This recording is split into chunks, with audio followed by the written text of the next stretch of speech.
I'm sure there could be all kinds of reasons that would be the case. I could think of plenty. Spiritually, emotionally, things that are just kind of draining and it makes as though the well has run dry. But I mean just physically dried out as of late. Part of it's because of the weird temperatures that we've been having. It's been cool enough at times, especially at night, that the heat in our house would still come on, and my skin just sort of reacts a little bit to the heat, and I get to where I feel like my skin is literally dried out. I also recognize that, like some of the children earlier, I don't drink enough water. I love my coffee, I love my sweet tea, and I have to be reminded time and time again that I need just pure water. And we've got Greensville's finest here. We win awards for our water. Why wouldn't I drink as much of the water as I possibly could? But then again, like all of you probably, I've been washing my hands like a madman as of late. Last couple of weeks I've been to visit some of our oldest members. One of them was in the hospital. And I knew that this coronavirus was starting to become noticed at last by those in our area.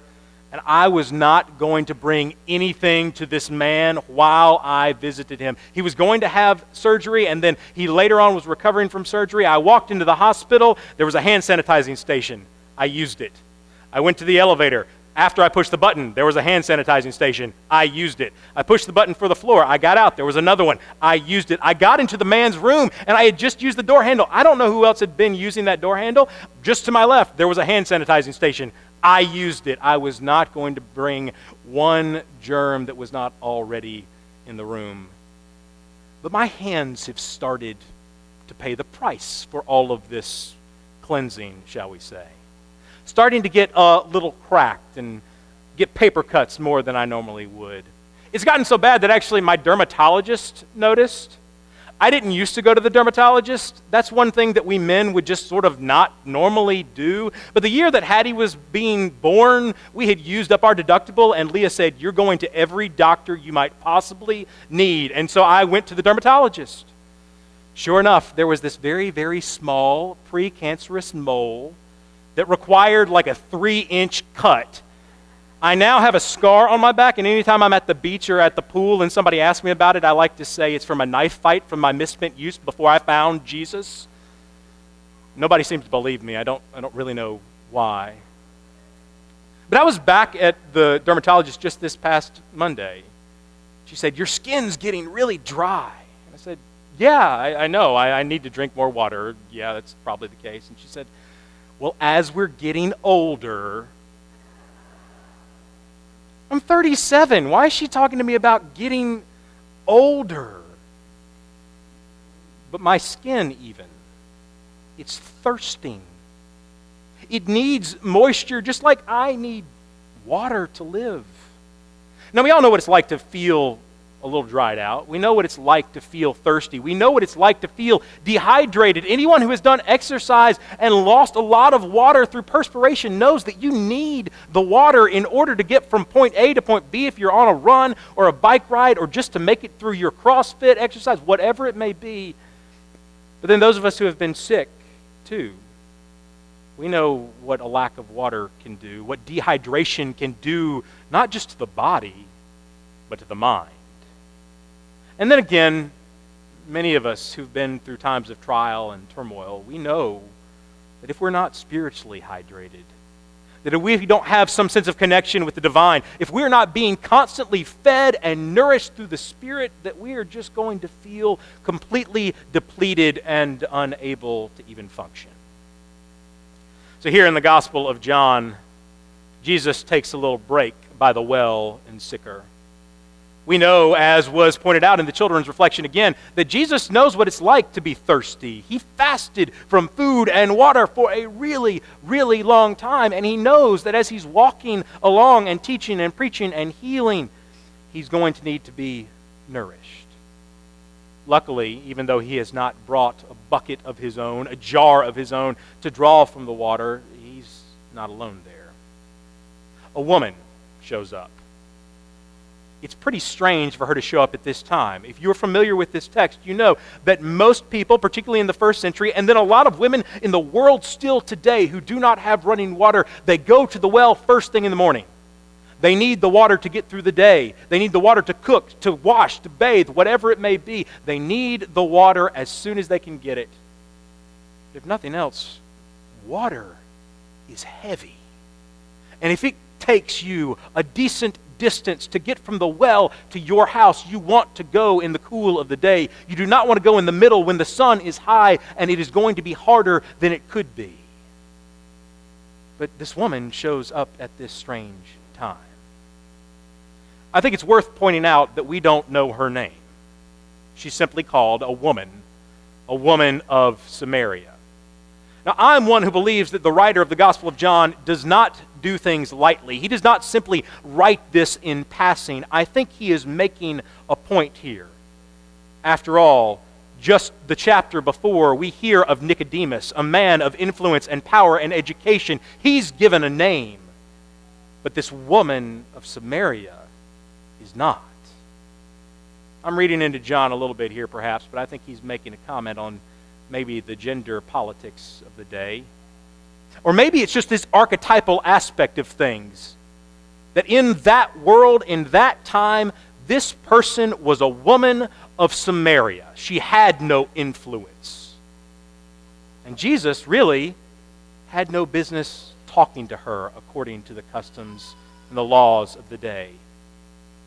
And yet there he was.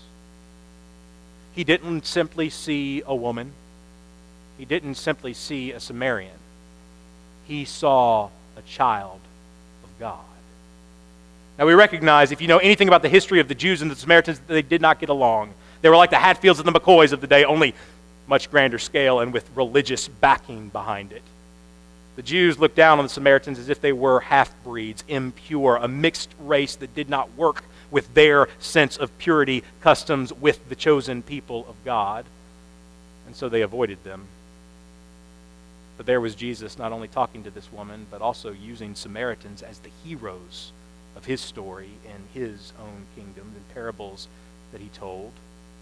But not only, it would have been bad enough if it was just a Samaritan man that he was talking to when he shouldn't have been, but we also know in most first century customs, not just the Jews, men did not associate with women to whom they were not married or related. You just did not do this.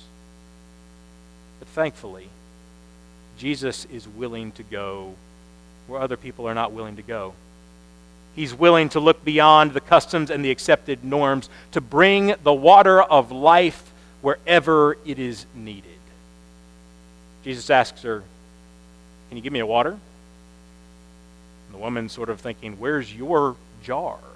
How can you ask me this? I am a Samaritan and a woman. We don't do this." And Jesus says, if you had known who was talking to you, you would have asked him for water.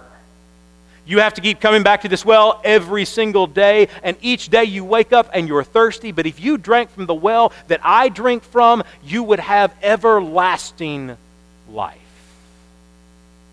It's an incredible promise that Christ makes, that no matter what well we would seek to drink from, wells of our own making, wells of the makings of the world, we know they're going to leave us dry at some point, but if we drink from the well of Christ, we are made whole. We are healed. We are reminded that God sees us for who we are. And I think that's crucial here. Again, Christ does not see a Samaritan. Christ does not see a woman. Christ sees a human being, one created in the image of God and who needs to be uplifted by the grace that he has to offer. And in that way, she stands in for all of us. Whatever we or the rest of the world would use to define us, whatever label we would put on us or someone else would seek to put on us, Jesus is willing to overcome it no matter what it is, trying to remind us of God's love for us all. And he does it by offering himself. Barbara Brown Taylor says that by telling the woman who she is, when he predicts what her status is, when he recognizes all that she is going through in her married life or lack thereof, she says, by telling the woman who she is, Jesus shows her who he is. By confirming her true identity, he reveals his own. And that is how it still happens. The Messiah is the one in whose presence you know who you really are. The good and bad of it, the all of it, but the hope that is found in it. Just as Jesus tells us who he is, we too find out who we are. And thanks be to God that the grace runs like water to the lowest point that it can find. Wherever we find ourselves down and out, that is where the grace and the love of Jesus Christ flows, and it quenches whatever thirst we may have. But then remember what this woman did when she encountered Christ. As soon as it was over, as soon as she recognized the grace that was being given even to her, she ran and told everyone who would listen, not just the amazing thing that this man knew everything, but it was a compelling testimony enough that others would come, that others would sit at his feet, that others would listen, that others would find the same living water, and they themselves would be healed. This one who at the beginning of the story was nothing but a Samaritan woman, by the end of it is preaching good news for all to hear. And is that not what we people of the Christian faith are also called to do every day? Cross those boundaries where living water is needed just as Christ did, so that we can help others know and see as we bear witness that there is one who loves them and wants to lift them up and give them eternal life. But again, we have to ask ourselves, even as we claim to be people of faith, what well are we drinking from? Just as our litany said, are we drinking from the well of pain and hunger and hurt? Are we drinking from the well of arrogance and greed? Or are we drinking from the well of hope and grace and peace? Just about every Sunday, I welcome you with the grace and peace of Christ. And I can't think of anything else we need to drink from in this time than that. We need grace and peace. We need to be reminded of the grace of Christ that is for us no matter what our circumstance, and the peace that can be found as chaotic as the world may seem, because we remember the true source of hope and living water. We remember the words that at the name of Jesus every knee shall bow in heaven and on earth and under the earth, and someday every tongue will confess that Jesus Christ is Lord. And if that is the well from which we are drinking, then whatever comes our way, we know that we will be uplifted with the living and everlasting life of Christ. Amen.